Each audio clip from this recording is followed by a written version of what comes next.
एक बार एक शिकारी शिकार करने के लिए जंगल में पहुंचा। उसने अपने तीर पर बहुत ही खतरनाक जहर लगाया और शिकार को निशाना बना करके उसने तीर को छोड़ा, लेकिन उसका तीर चूक गया और तीर एक पेड़ पर जा लगा। वो पेड़ बहुत ही हरा भरा और बहुत सारे तोते उस पेड़ पर रहते थे। जैसे ही वो जहरीला तीर उस पेड़ पर जाकर लगा, वह पेड़ धीरे धीरे सूखने लगा और उस पेड़ पर जो भी तोते रहते थे वो एक एक करके उस पेड़ को छोड़कर जाने लगे। उस बड़े से पेड़ के कोटे में एक बहुत ही बूढ़ा तोता रहता था जो बहुत ही धर्मात्मा और अच्छे मन का था। सभी तोते उस पेड़ को छोड़कर जाने लगे थे, लेकिन वो बूढ़ा तोता जाता था, दाना लेकर के आता और उसी कोटे में आकर के बैठ जाता था, परंतु उस पेड़ को छोड़ने को तैयार नहीं था।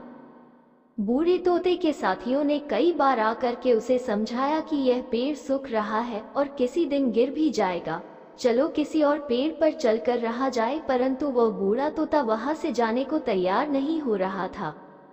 अब ये बात देवराज इंद्र तक पहुंची। उन्हें बताया गया कि एक तोता है, वह जिस पेड़ पर रहता है उस पेड़ पर एक जहरीला तीर लगने के कारण सूखने, गिरने और खत्म होने के कगार पर आ पहुंचा है, और एक बूढ़ा तोता अभी भी वहीं पर रह रहा है। वह दाना लेकर आता है और वहीं पर रहता है, जबकि उस जंगल में बहुत सारे पेड़ हैं, लेकिन वो उसी पेड़ पर रह रहा है।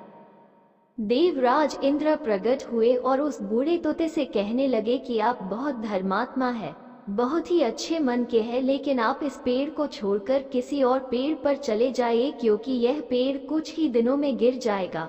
तालाब के पास में बहुत से बड़े बड़े हरे भरे पेड़ हैं, बड़े बड़े कोटर हैं, उन पेड़ों पर फल भी लगे हुए हैं, उन्हें वहीं पर तोड़कर खा सकते हैं, परंतु यहाँ से आप चले जाए। तोता बोला, माफ कीजिएगा, इस पेड़ ने मुझे जीवन दिया है, शिकारियों से मेरी रक्षा की है, हर मौसम में मेरे साथ रहा है, ये कोटा मेरा घर है, यहाँ मैं पला बड़ा हूँ, इस पेड़ को मैं छोड़कर कैसे जा सकता हूँ? इस पर संकट आया है तो क्या मैं इसे छोड़कर चला जाऊँ? मैं ऐसा कभी नहीं कर सकता। देवराज इंद्र तोते के इस बात से बहुत ही प्रसन्न हुए। उन्होंने तोते से कहा, मैं आपके इस बात से बहुत ही खुश हूँ, मांगो जो आपको मांगना हो। उस बूढ़े तोते ने कहा, मुझे बस इतना मांगना है कि जिस पेड़ ने मुझे जन्म दिया, जहाँ मैं रहा पला बड़ा, जिसे आप मेरा जन्मभूमि कह सकते हो, आप इसे फिर से वैसा ही हरा भरा कर दो जैसा ये था। देवराज इंद्र ने अमृत से उस पेड़ को सिंच दिया और पहले की तरह हरा भरा कर दिया। अब वापस से उस पेड़ पर आकर के बाकी तोते रहने लगे। वह बूढ़ा तोता कुछ समय तक और जिंदा रहा, फिर उसकी मृत्यु हो गई और वह स्वर्ग में चला गया।